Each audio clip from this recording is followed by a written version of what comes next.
The Indian Navy has commissioned a new deep submergence rescue vehicle launch and recovery system test facility at the Submarine Rescue Unit to support testing and validation of deep submergence rescue vehicle launch and recovery operations. Bharat Electronics Limited has signed an MOU with Hyderabad-based Ananth Technologies to jointly design and develop electronic systems and subsystems for the defense sector.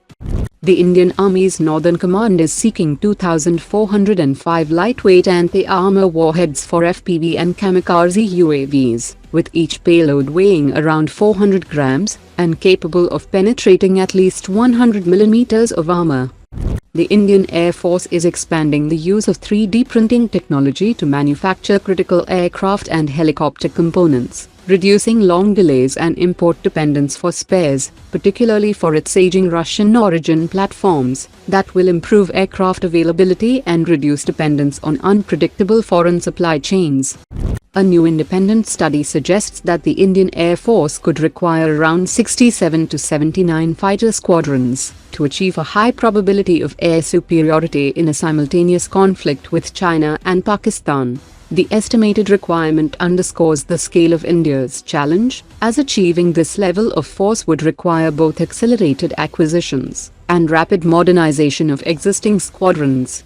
The DRDO and Indian Air Force will start a new round of PGB 500 trials from the Su-30 aircraft during September and October 2026 to validate guidance, performance, trajectory and strike accuracy. Earlier trials used a non-explosive dummy version that validated carriage, aircraft handling, release and integration.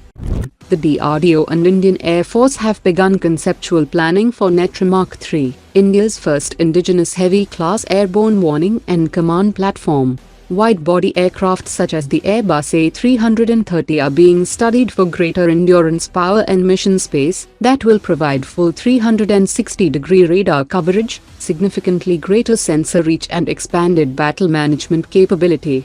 In a big development, Armenia is moving to acquire more than 50 Pralay tactical missiles, and advanced cost negotiations are currently underway, opening the way for a major new defense export deal for India that will significantly strengthen Armenia's long-range conventional strike arsenal. An Armenian military and technical team will visit India for familiarization, training, and Pralay demonstration, and reports indicate that the initial 50 units order will be followed by a larger order.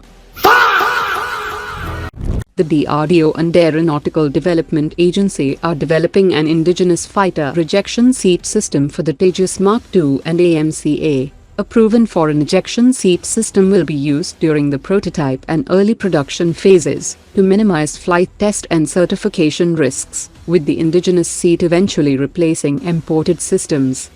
The winner of India's AMCA prototype development contract is expected to be announced between January and March 2027, with one of 3 shortlisted industry teams to be selected to build the prototypes. Selection will follow the L1 process, with the lowest priced technically qualified bidder winning the contract. The winning team will work with Aeronautical Development Agency to begin detailed industrial planning, establish production tooling, qualify suppliers, manufacture AMCA prototypes, integrate systems and support flight testing. India is building a 650-acre dedicated aircraft integration and flight testing center in Andhra Pradesh to take the AMCA from prototype assembly through integration testing and flight certification. The facility will support 5 prototypes, with precision assembly systems, an Iron Bird flight control rig, avionics testing and dedicated stealth radar cross-section facilities. Andhra Pradesh government is also providing around 150 acres beside the airport runway and another 200 acres for supporting infrastructure, while the runway is planned to be extended to 10,000 feet. The first AMCA flight is targeted around 2028, followed by development trials, and limited series production begins around 2033. Tata Advanced Systems is expanding role in Rafale manufacturing that could both strengthen and complicate its bid for the AMCA prototype contract. Tata Advanced Systems is already manufacturing Rafale fuselage sections in Hyderabad and is also being considered for final assembly of Rafale fighters in India. At the same time, it is competing independently to build AMCA prototypes. Unlike the two consortium-based competitors, Tata's Rafale experience gives it an advantage. However, awarding both Rafale final assembly and the AMCA prototype program to Tata could concentrate a significant share of India's strategic aircraft manufacturing under one company. The government might therefore choose to distribute the Rafale and AMCA programs among different Indian companies. Today's top 3 comments.